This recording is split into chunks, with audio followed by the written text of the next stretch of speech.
There have been some exciting new IBD therapies in recent years, but where will IBD therapy be not just next year, but in the coming decade?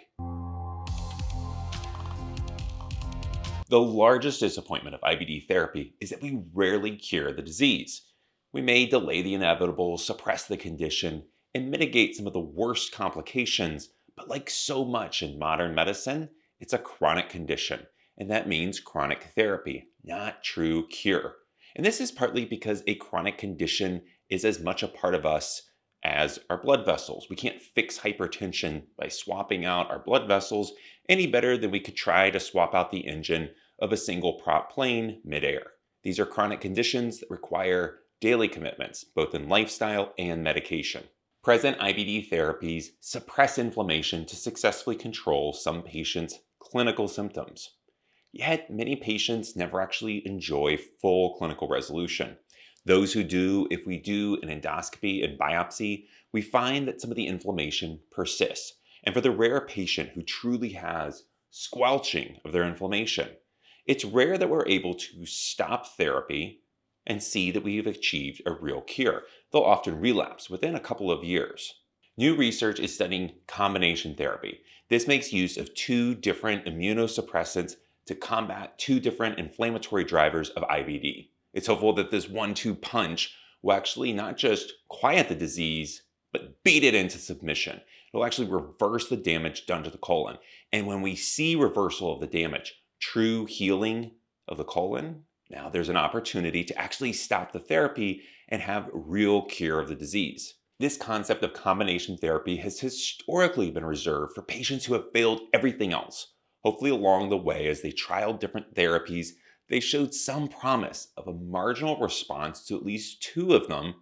We then tried to synergistically combine those in the hopes that the two together would actually get these patients under control. Lo and behold, it often did. We were always hesitant to do that though, except for these patients who had the most severe disease because of the fear that by combining two different immunosuppressants, we would so severely suppress the immune system that they'd be liable to get all sorts of horrible infections. And yet we started to see that didn't actually pan out. Instead, these patients finally got control of their disease and had a pretty reasonable set of side effects. In other words, the benefit was well in excess of the risk.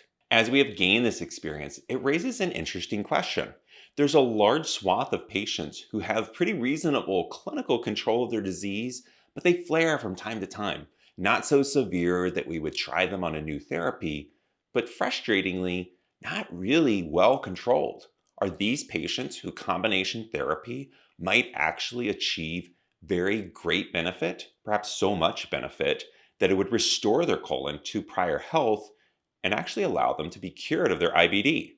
This is beginning to be researched, and the results are fascinating as it does show real promise that as we apply combination therapy to a wider swath of patients who have severe disease, we can actually more rapidly restore the colon health. What's more is we're starting to see that the immunologic response is more than just the sum of the parts.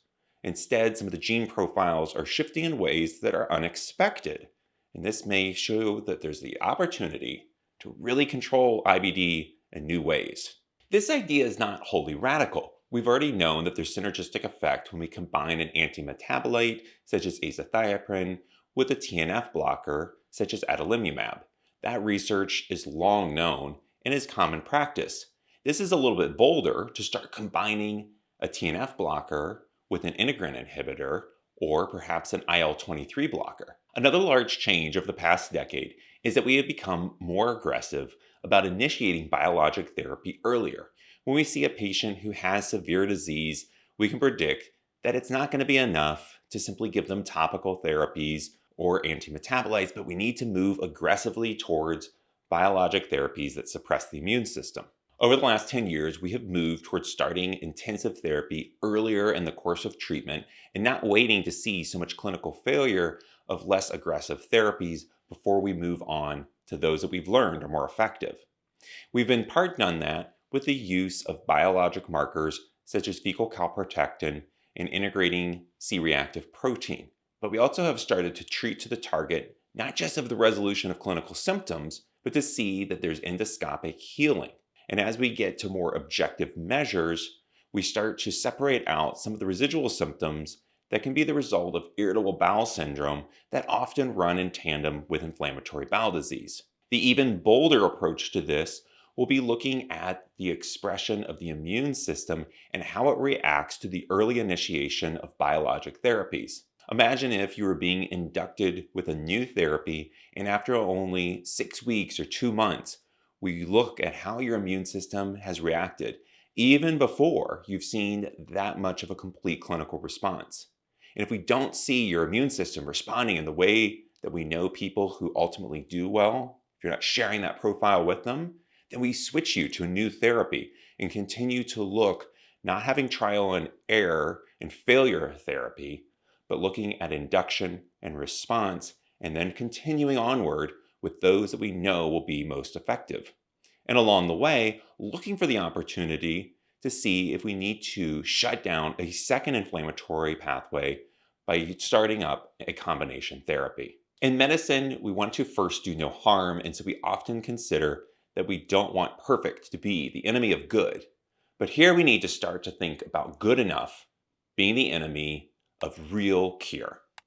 Thank you for watching, and be safe.